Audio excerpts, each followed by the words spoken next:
Shalom, kita bersama-sama kembali untuk merenungkan sebagian daripada firman Tuhan. Bapak Ibu Saudara, apakah kita merasa disingkirkan, disalahpahami, ditelantarkan? Apakah kita merasa segala sesuatunya menjadi buruk sampai kita tidak memiliki sepeser pun? Atau apakah kita merasa telah hancur, terpuruk, terjun bebas ke dasar jurang dan tidak mampu untuk bangkit lagi? Atau apakah kita putus asa, hilang harapan? Mungkin ini adalah perenungan, pertanyaan-pertanyaan yang timbul dalam hati kita ketika kita sedang bergumul, ketika kita sedang menghadapi tantangan dalam kehidupan. Nah, Bapak Ibu Saudara, mari kita lihat apa kata firman Tuhan. Di Roma 8 ayat 28 berbunyi demikian. Kita tahu sekarang bahwa Allah turut bekerja dalam segala sesuatu untuk mendatangkan kebaikan bagi mereka yang mengasihi Dia, yaitu bagi mereka yang terpanggil sesuai dengan rencana Allah. Ayat ini memberitahu kepada kita Bapak Ibu bahwa ada Allah yang campur tangan dalam kehidupan kita. Ketika kita menerima Yesus sebagai Tuhan dan Juru Selamat secara pribadi, percayalah Dia selalu menyertai kita. Nah, saya mau setiap kita merenungkan sebagian daripada firman Tuhan. Di dalam firman Tuhan ada satu tokoh yang saya mau setiap kita bersama-sama perhatikan, yaitu Yusuf, anaknya Yakub. Yusuf adalah anak yang dikasihi oleh Yakub dan rupanya karena begitu mengasihinya, jadi seakan-akan menganak-emaskan Yusuf. Dan ini menghasilkan ada kedengkian, ada iri hati dari saudara-saudara Yusuf yang lain. Kita sebagai orang tua tentunya tidak boleh lakukan ini supaya tidak ada petaka di kemudian hari. Kita perlu mengasihi anak-anak kita yang kita dipercayakan oleh Tuhan dengan kasih yang sama. Yusuf pada usia 17 tahun diberikan jubah yang indah, maha indah mungkin oleh ayahnya. Dan itu membuat saudara-saudaranya sangat marah, sangat iri, dengki, jengkel. Belum lagi Yusuf menceritakan mimpi-mimpinya. Membuat pada akhirnya Yusuf itu mau dibunuh oleh saudara-saudaranya. Tetapi akhirnya dibuang ke dalam sumur. Singkat cerita, Yusuf dijual menjadi hamba. Dijual untuk jadi hamba. Nah, itu sekilas secara singkat kehidupannya Yusuf. Tetapi Bapak Ibu Saudara, mari renungkan keadaan dan hidupnya Yusuf ketika Yusuf dijual oleh saudara-saudaranya sebagai budak. Di Kejadian pasal 37 kita bisa lihat bahwa Yusuf itu dijual dengan harga 20 sikal, dibawa ke Mesir. Saat itu keadaannya Yusuf itu nol. Tadinya, ini perubahan yang drastis. Tadinya dia anak yang dikasihi, mungkin dia punya cita-cita, punya harapan. Tetapi ketika dia dijual menjadi budak, saat itu keadaan Yusuf menjadi nol. Dia tidak punya apa-apa, tidak punya tabungan, tidak punya ijazah, tidak punya koneksi, ya, tidak punya masa depan, telanjang ketika dia jadi budak. Tetapi yang luar biasanya adalah akhirnya Yusuf menjadi tangan kanan Firaun, Raja Mesir. Ini sebuah perjalanan kehidupan yang tak terduga dan luar biasa. Tetapi dari kehidupannya Yusuf ini kita bisa melihat sebuah pelajaran yang indah, yaitu pelajaran bahwa dalam kondisi yang nol, dalam kondisi yang tidak punya apa-apa, dalam kondisi yang masa depan ini rasanya gelap, hidupnya Yusuf berubah luar biasa. Hari ini di masa-masa pandemi seperti ini, tahun 2021 kita masih merasakan pandemi ini belum selesai.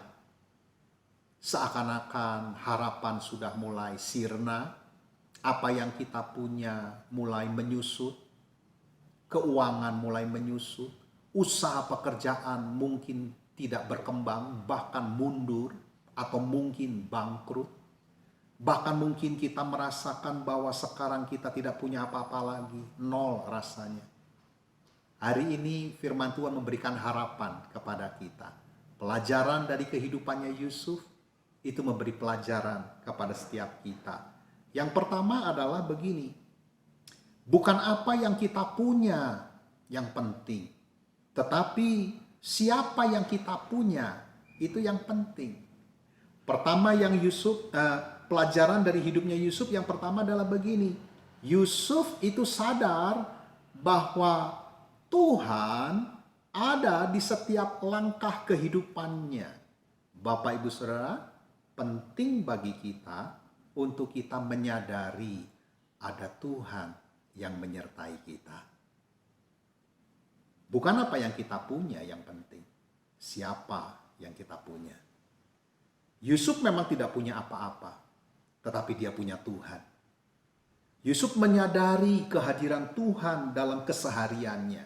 Buktinya apa ketika Yusuf menyadari kehadiran Tuhan dalam kesehariannya? Yaitu di dalam Kejadian 39 ayat 9b, di sana dituliskan bahwa ketika Yusuf digoda oleh istri Potifar, kalimat yang Yusuf ucapkan ini membuat kita mengerti betapa Yusuf menyadari akan kehadiran Tuhan dalam kesehariannya, menyadari penyertaan Tuhan dalam keseharian hidupnya Yusuf. Yusuf berkata di dalam Kejadian 39 ayat yang ke-9 bagian B, berkata begini, bagaimanakah mungkin aku melakukan kejahatan yang besar ini dan berbuat dosa kepada Allah?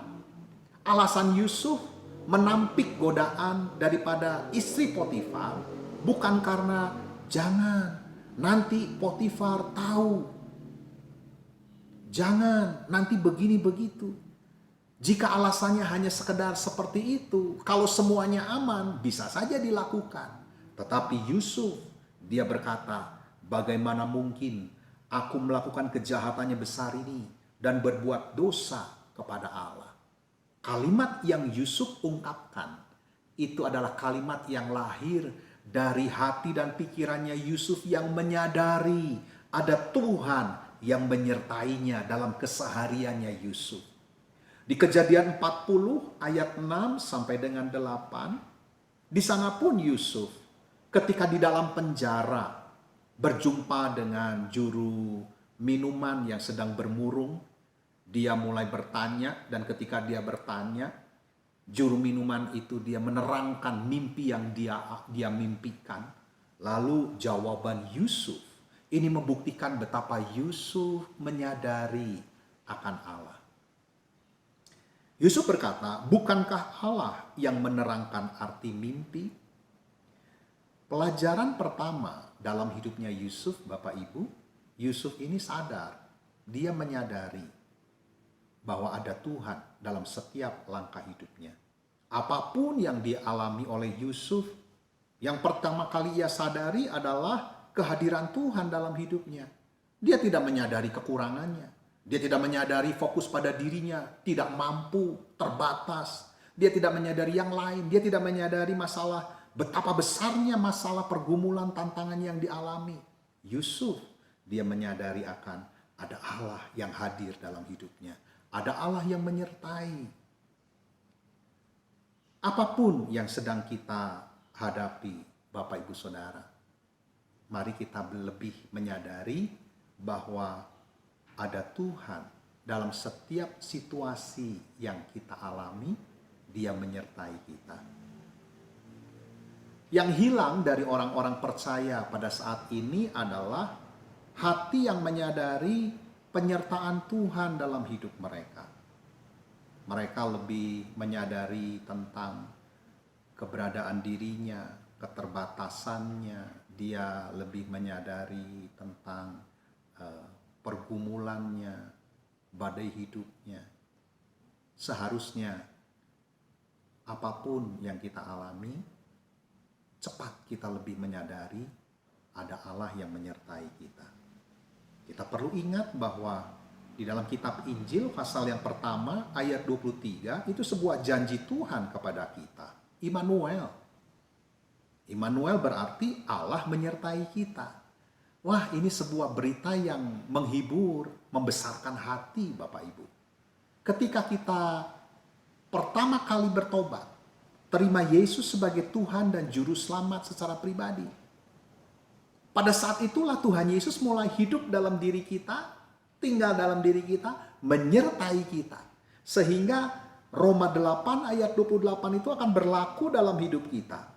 Bahwa Allah turut bekerja dalam segala sesuatu untuk mendatangkan kebaikan. Masa-masa sulit yang sedang kita alami, Allah mampu mengubah keadaan untuk membuat masa-masa itu menjadi masa-masa yang indah, masa-masa yang baik buat kita. Pelajaran yang kedua yang bisa kita petik dari kehidupannya Yusuf adalah Yusuf percaya bahwa Tuhan itu campur tangan untuk mendatangkan kebaikan. Allah memang campur tangan. Dia turut bekerja mendatangkan kebaikan bagi Yusuf. Campur tangan Allah bagi Yusuf itu kalau kita lihat dari sumur menuju istana. Luar biasa. Yusuf tidak bisa mengandalkan apa-apa lagi. Ketika di dalam sumur, Yusuf tidak bisa mengandalkan apa-apa lagi. Bahkan ketika dia diangkat dari sumur, dia pikir, wah sudah selesai penderitaan. Ternyata dimulailah penderitaan yang lebih berat. Dia dijual jadi budak. Zaman dahulu ketika seseorang menjadi budak, maka dia tidak lagi punya harapan untuk bisa dibebaskan.